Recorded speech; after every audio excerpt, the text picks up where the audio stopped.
As universidades do estado começaram a retomar as atividades nesta semana. E com o retorno dos estudantes surge uma preocupação. Os trotes, que muitas vezes passam dos limites e acabam em situações de violência e humilhação.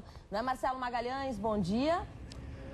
Bom dia, Paola. E não são poucos os casos que já viraram notícia na imprensa de estudantes que ficaram gravemente feridos, né? E o que deveria ser uma brincadeira pode ter sérias consequências, e não só para os estudantes.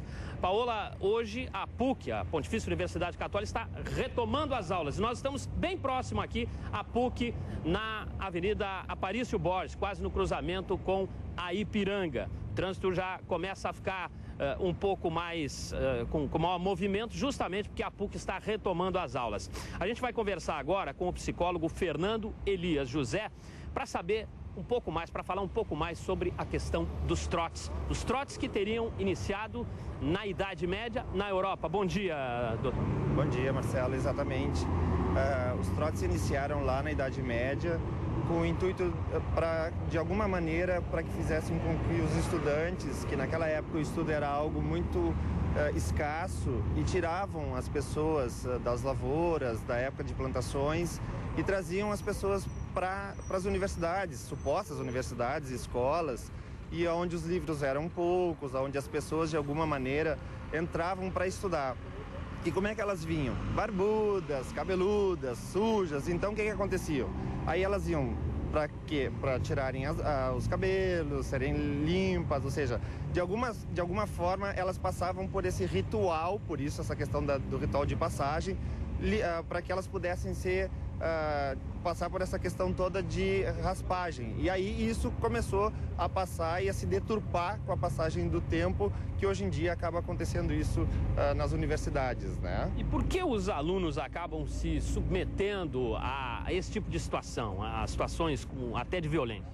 Porque com o passar dos anos, houve essa deturpação, e aí o que aconteceu? O aluno, de alguma maneira, para ele ficar inserido nesse grupo, ele acabou se submetendo. E acabou ficando, se perdendo um pouco esse limite entre certo e errado, acabou se perdendo um pouco essa noção entre o que é legal e o que não é legal, o que é permitido e o que não é permitido, mesmo lá nesses registros antigos, do que seria legal ou não. E aí, de alguma maneira, esse aluno ficou se submetendo a essas situações muito ruins para a vida dele acadêmica, para o início, para a vida dele acadêmica, que seria uma coisa que deveria ser legal, passou a ser uma coisa prejudicial para ele, né? A maioria dos jovens que se submetem a isso, doutora, é porque acha que vai ficar isolado, está começando, quer ficar junto com o grupo ali, quer fazer amigos? Sim, a maioria, de alguma maneira, não quer deixar de participar desse início desse grupo. Então, o que ele faz? Ele se submete a isso de uma forma a começar a fazer parte desse grupo, mas muitas vezes contrariado. Então, até mesmo nessa questão passa assim, o trote solidário, vai lá e faz e acontece. Por que fazer o trote solidário nesse sentido, né? E como o jovem deve agir quando passa do limite e vai para a humilhação? Denunciar. De forma alguma ele tem que se submeter a essas questões de humilhação, porque isso tem que ser um ritual, não só um ritual, tem que ser um momento de alegria, porque ele está conquistando um momento muito legal na vida dele. Não pode ser em hipótese alguma de humilhação, não pode ser em hipótese alguma que tem que ser de sofrimento, e sim tem que ser de muita alegria, porque ele conquistou esse momento na vida dele. Tá certo. Aí, obrigado então ao doutor Fernando, psicólogo Fernando Elias José, Paola e Paula. Daqui a pouco eu volto, mas aí com outras informações.